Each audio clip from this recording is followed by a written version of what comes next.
All right, free radicals, welcome. My name is Dave, and this is the Radical Independent. Thank you for watching the channel.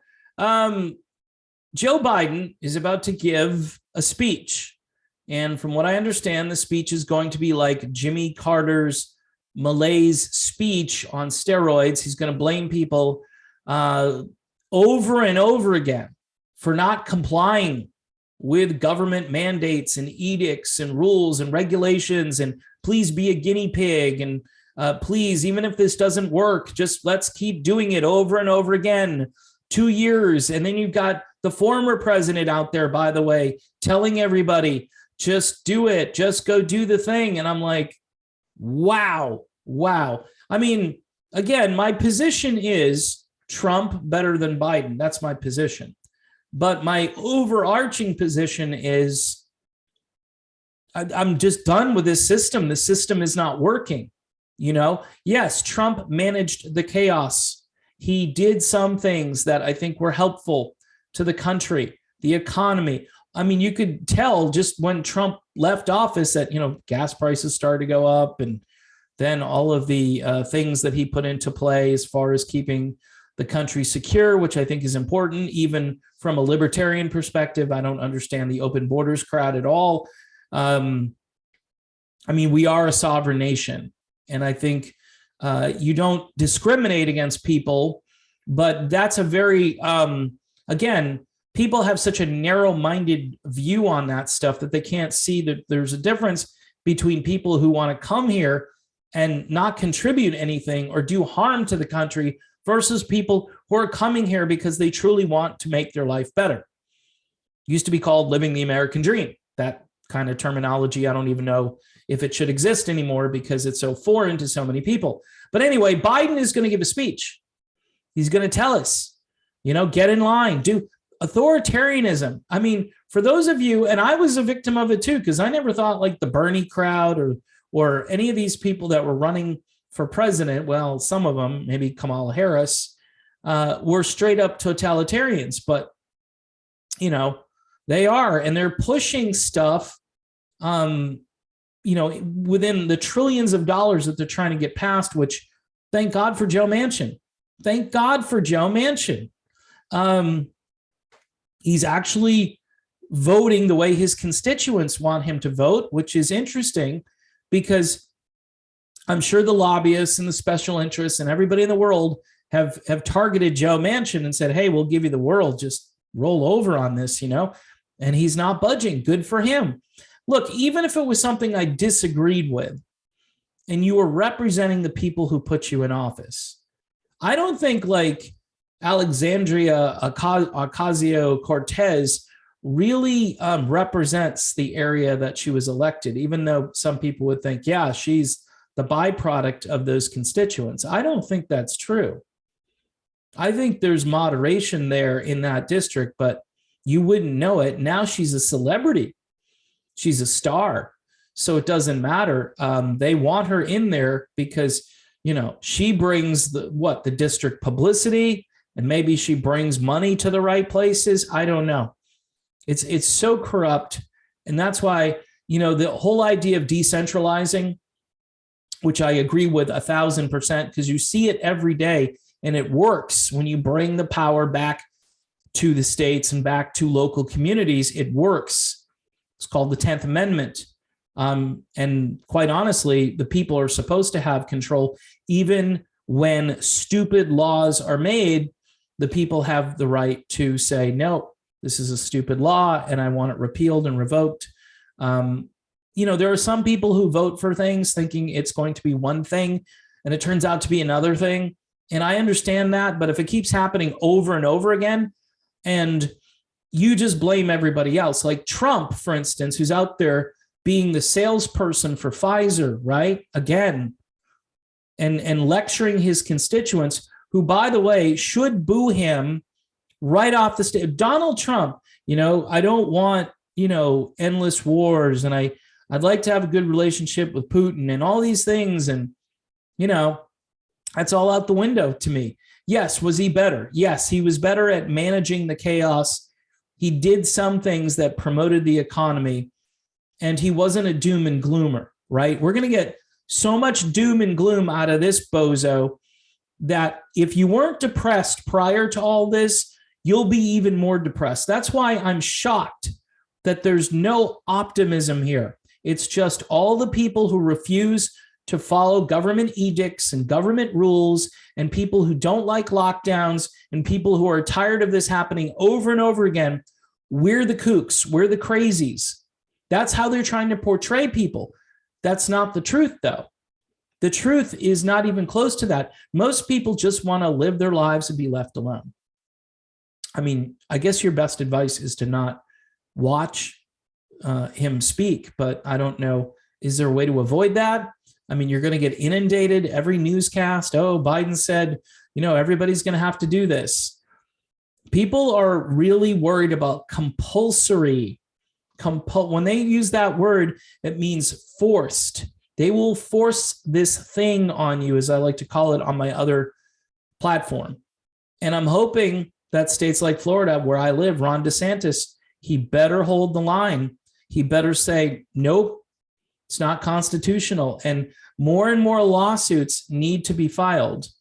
All right. There are not enough lawsuits filed against this guy. And look, I don't know what's going on with the courts. I mean, if the court is just left liberal, you would think still they would have to look at how the law is put together and see if there's legal standing, which there is. The government has no right to tell you what to put in your own body. That's ridiculous. All right. People say, well, they can put labels, they can do this, but unless they ban a product and people agree to ban a product, that is if you're trying to pursue the product and use it. This is the opposite. People want to run away from this product. They don't want to use it. And they throw all these enticements out there for people who are just minding their own business. Go, okay, yeah, free donuts, sure, a trip to Disney, a ticket to Disney World, yes, great. It's like, what? And that's all it costs, right? That's how you can get bought off. It's like the way the politicians are being bought off, the people are being bought off in a similar manner. And it's disturbing. But this speech, I think, is going to be this speech will make history. And here's why. Because it will be one of the most backward-looking, negative, psyop, just all of the things that we've been under for the last 2 years, but turn it up to 11. And this is supposedly the commander-in-chief who's supposed to instill confidence, right? And give people a little bit of hope. That's why Obama got elected, right? Remember, hope and change, hope and change. None of that really happened, but at least he gave people some hope. This clown doesn't give anybody any hope. Just, you know what? Lie to us for 20 minutes. Tell us things are going to be great. But that's not going to happen. As much as I am mad at Trump, Trump never made people feel like crap.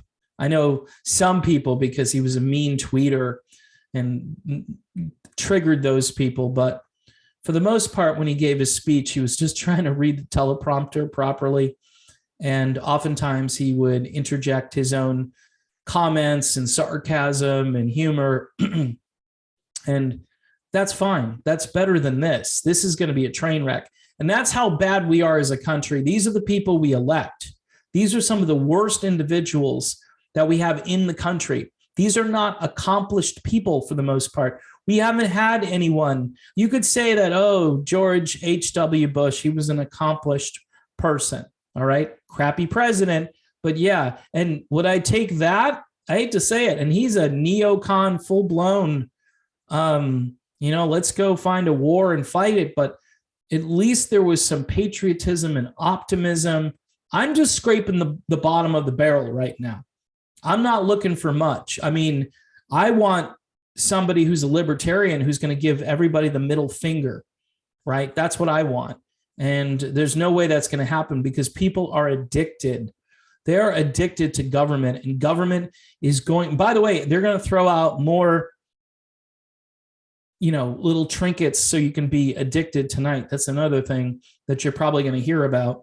You might hear about Joe Manchin, who I think may have saved the country, at least for a little while. I mean, this build back broke or build back bankrupt crap is nonsense. If they want to do an infrastructure bill, if they want to do a bill that rescues and bails out the people that got screwed over the last 24 months, by all means, I'm not necessarily against that, because the government did that to people, and the government should pay for the things that they did. Pretty simple.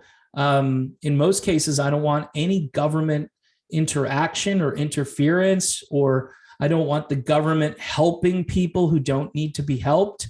But in this case, the government caused the problem, so the government does owe these people not only an explanation as to why they did it, but it's like reparations. If you lost a job and your whole life started to crumble, how do they make up for that? Monetarily, it ain't going to cut it. It's going to be just a little drop in the bucket. So in any event, tonight is not going to be a good night if you are really political and you're really going to tune in to hear this stuff.